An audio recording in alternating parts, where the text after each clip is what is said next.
Hello everyone, स्वागत करते हैं आपका अपने यूट्यूब चैनल कोड कर लो पर। आज सोल्व करेंगे जीएफजी की प्रॉब्लम ऑफ द डे। तो अपने पास इजी लेवल की प्रॉब्लम है, ठीक है। तो सबसे पहले इसकी स्टेटमेंट पढ़ते हैं, फिर इसके प्रोज देखेंगे, इसको करेंगे दोनों लैंग्वेज में कोड। स्टेटमेंट देखते हैं हमारे पास क्या कह रही है। Given two D integer matrix mat of size n cross M, ठीक है जी। Where every row and column is sorted in increasing order. मतलब आपके पास जो मैट्रिक्स है वो रो वाइज भी, कॉलम वाइज भी, हर एक तरह से सॉर्टेड है, ठीक है। एंड ए नंबर एक्स, एक आपको नंबर एक्स भी दे दिया है। The task is to find whether the number X is present in the matrix और नॉट। सिंपल सी बात यह है कि आपको बताना है कि जो एक्स है वो मैट्रिक्स में प्रेजेंट है या नहीं, ठीक है। चलो जी, इस वाले एग्जांपल को व्हाइट बोर्ड पर लिखते हैं, वहां पर समझेंगे। व्हाइट बोर्ड की तरफ चलते हैं। हमारे पास जो एग्जाम्पल है, ठीक है जी, जो एग्जाम्पल है वो है जी 3 30 38, 3 30 38, ठीक है। Next is 20 52 54, 20 52 54। उसके बाद है जी अपने पास 35 60 69, ठीक है। 35 60 69, ठीक है। चलो जी, ये है जी मैट्रिक्स। आपको एक्स कह दिया, भाई बताओ इसमें 62 है या नहीं। अब सबसे पहले जो ब्रूट फोर्स अप्रोच आपके माइंड में क्या आएगी कि मैं क्या करूंगा, पूरी मैट्रिक्स को ट्रेवर्स करूंगा, एक एक एलिमेंट को, ठीक है। मैं क्या करूंगा, एक एक एलिमेंट को ट्रेवर्स करूंगा। अगर मेरे को 62 मिलता है रिटर्न ट्रू कर दूंगा, नहीं मिलता रिटर्न फॉल्स कर दूंगा, ठीक है। तो उस केस में जो आपकी टाइम कॉम्प्लेक्सिटी होने वाली है, आप पूरी मैट्रिक्स को ट्रेवर्स कर रहे हो, time complexity will be N cross M, ठीक है। स्पेस तो कोई यूज नहीं होगा। लेकिन भाई हमें कहा है कि आपको एन क्रॉस एम में तो करना नहीं, आपको तो एन प्लस एम में करना है, ठीक है। ये तो समस्या होगी। अब समस्या होगी तो उसका कुछ समाधान भी होगा, ठीक है। तो उसका समाधान देखते हैं क्या है, ठीक है। Time complexity N cross M में हम नहीं करने वाले इसको, ठीक है जी। आप देखोगे तो आपकी ऐसे भी सॉर्टेड है मैट्रिक्स, ठीक है, सॉर्टेड है। ऐसे भी आपकी मैट्रिक्स सॉर्टेड है, ठीक है जी। तो इसी बात का हम उठाने वाले हैं फायदा। अब देखो क्या फायदा हम उठाने वाले हैं। अब अगर 62 पहली रो में एग्जिस्ट करेगा तो वो जो लास्ट नंबर है उसके इक्वल या उससे छोटा होगा पहली रो के। इस बात से किसी को कोई डाउट नहीं होना चाहिए, क्योंकि जो मेरे पास मैट्रिक्स है वो क्या है, वो सॉर्टेड है। अगर 62 उसमें प्रेजेंट होगा पहली रो में, तो या तो 62 लास्ट में पड़ा होगा या फिर उससे पहले कहीं पर पड़ा होगा, मतलब उससे छोटा होगा। सिंपल सी बात। अगर 62 उससे बड़ा है तो क्लियरिटी है भाई कि पहली रो में वो नहीं है, ठीक है। तो हमारा जो मेन मोटिव है वो क्या है कि हम अपना जो पॉइंटर है वो यहाँ पर पॉइंट करेंगे। अब ये जो पॉइंट है वो कौन सा पॉइंट है, इसमें आई मेरे पास जो रो नंबर है वो क्या है 0, जे जो कॉलम है वो क्या है 2। दो किसको इंडिकेट कर सकता है यहाँ पर, एन क्या है 3, एन क्या है नंबर ऑफ रोज, एम क्या है नंबर ऑफ कॉलम 3। तो दो आप क्या कह सकते हो कि m-1, ठीक है। और आई क्या है मेरे पास 0, तो 0 और m-1। इस पॉइंट पर हम इनिशियली अपना पॉइंटर को पॉइंट कर देंगे, ठीक है। हम चेक करेंगे कि मेरे पास जो 62 है, ठीक है, क्या वो जो मेरे पास नंबर पर मेरा अभी पॉइंटर पॉइंट कर रहा है उससे छोटा है। अगर उसके इक्वल है तो डायरेक्ट हमको रिटर्न कर देना है ट्रू, के हमें नंबर मिल गया, ठीक है। उससे छोटा अगर उसके इक्वल अगर नहीं है तो चेक करो क्या उससे छोटा है।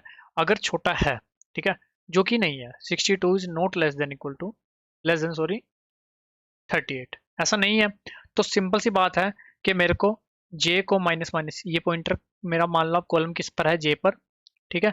और रो मेरा कौन पॉइंट कर रहा है, आई, ठीक है। तो आपको क्या जे माइनस माइनस करके इन सब को ट्रेवर्स करने की जरूरत है, देखने की जरूरत है जी, नहीं, बिल्कुल भी नहीं।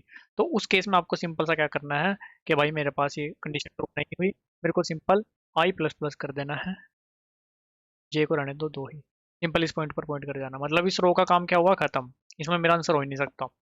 क्या 54 से 62 लेस देन है, नहीं। इसका मतलब इस आपका रो में भी आंसर एग्जिस्ट नहीं करता, इसका भी काम हुआ खत्म। अगली रो पर चले जाओ, ठीक है। यहाँ पर आगे क्या 62 69 से लेस देन है, हाँ भाई है, इसका मतलब इस रो में एग्जिस्ट कर सकता है अपना आंसर। तो अब आपको नीचे नहीं जाना है, ठीक है। अब आपको कहाँ जाना है, अब आपको जाना है पीछे, ठीक है। तो आपको सिंपल सा क्या करना है, जे माइनस माइनस आई तो रहेगा 2 ही, जे हो जाएगा 1।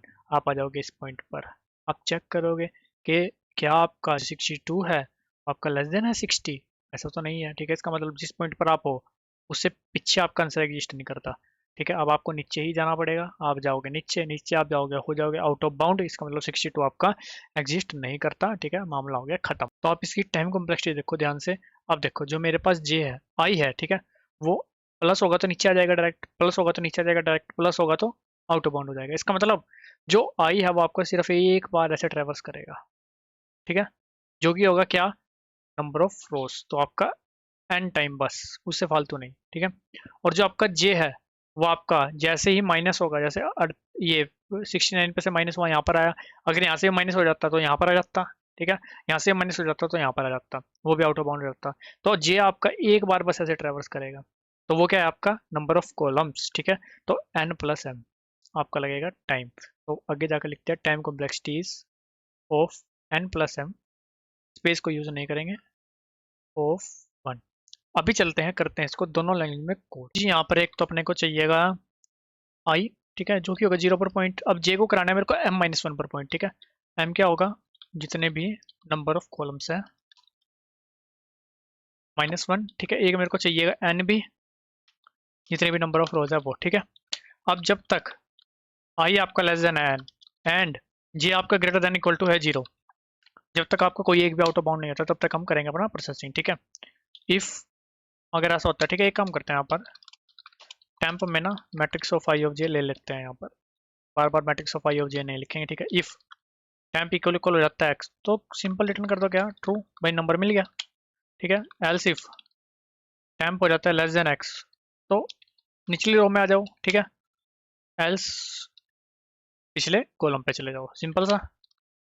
अगर ऊपर से कभी रिटर्न ट्रू नहीं होता, बाहर आकर क्या करना है, रिटर्न फॉल्स, ठीक है। अब एक बार इसको चला कर देख लेते हैं, बस इतना ही है इसमें जो भी है, ठीक है। फिर इसको चैट जीपीटी की तरफ भी लेकर चलेंगे ना, पहले चला लेते हैं, ठीक है जी। देखते हैं एक्सपेक्टेड आउटपुट, हमारा एरर आ रहा भाई। एन वो अरे एन हमने कैपिटल ले लिया, यहाँ पर आएगा स्मॉल, ठीक है। यहाँ पर स्मॉल आएगा, अभी देखते हैं क्या कुछ सीन है इसका। मुझे तो कोई दिक्कत नहीं आनी चाहिए। योर आउटपुट फॉल्स, एक्सपेक्टेड भी फॉल्स ही थी, ठीक है। तो इसको डायरेक्ट करते हैं सबमिट, इसको कॉपी भी कर लेते हैं ना, कॉपी भी कर लेते हैं चैट जीपीटी की तरफ लेकर चलने के लिए। वैसे तो ऐसा कुछ है नहीं इसमें, ठीक है। सबमिट हो जा भाई, ठीक है। वैसे तो सबमिट हो जाएगा, कोई दिक्कत नहीं आएगी इसमें, ठीक है जी। तो ये हुआ सबमिट, चलते हैं अपने जीपीटी की तरफ। इसको कहते हैं ऑप्टिमाइज दिस कोड, ठीक है भाई। देखते हैं provide code is already optimize for the, ठीक है। देखते हैं इन्होंने क्या किया है, नीचे डायरेक्ट पढ़ते हैं इनका रो कॉलम, ठीक है। ये कुछ नहीं, वैसे कंडीशन लगा दी अपना, ठीक है। ऊपर से रिटर्न करने के लिए जीरो, ठीक है। वही है माइनस वन, ठीक है। रिटर्न ट्रू, सेम चीज़ है, कोई दिक्कत नहीं है, ठीक है। इसको करते हैं करो, चलते हैं जावा कोड की तरफ। तो जी यहाँ पर भी सेम काम, आई जीरो, जे को क्या कर लिया अपना कॉलम माइनस वन, ठीक है। और एन निकाल लिया, जब तक आई लेस देन एन है, j greater than equal to zero है, तब तक अपना वाई लूप चलाई। एलिमेंट उठाया, चेक करा, अगर एलिमेंट मिल गया तो रिटर्न ट्रू, नहीं मिला तो अपना, अगर वो छोटा है जिस एलिमेंट पर आप पॉइंट कर रहे हो उससे, तो आपको सिंपल उस रो में आपका एग्जिस्ट नहीं करता, निचली रो में आ जाना है, वरना फिर पिछले कॉलम पर चले जाना है। अगर कभी एलिमेंट नहीं मिलता तो रिटर्न कर देना है जी फॉल्स, ठीक है। आप क्या करते हैं, इसको एक बार सबमिट करते हैं, ठीक है। और गाइस दोनों कोड का लिंक और अपने लिंक इंस्टाग्राम का लिंक आपको डिस्क्रिप्शन में मिल जाएगा, तो वहाँ जाकर भी आप कनेक्ट कर सकते हो, किसी प्रकार का डाउट है कमेंट सेक्शन में पूछ सकते हो। वीडियो अच्छी लगी लाइक सब्सक्राइब भी कर सकते हो। मिलता है आपसे अगली वीडियो में, तब तक के लिए धन्यवाद।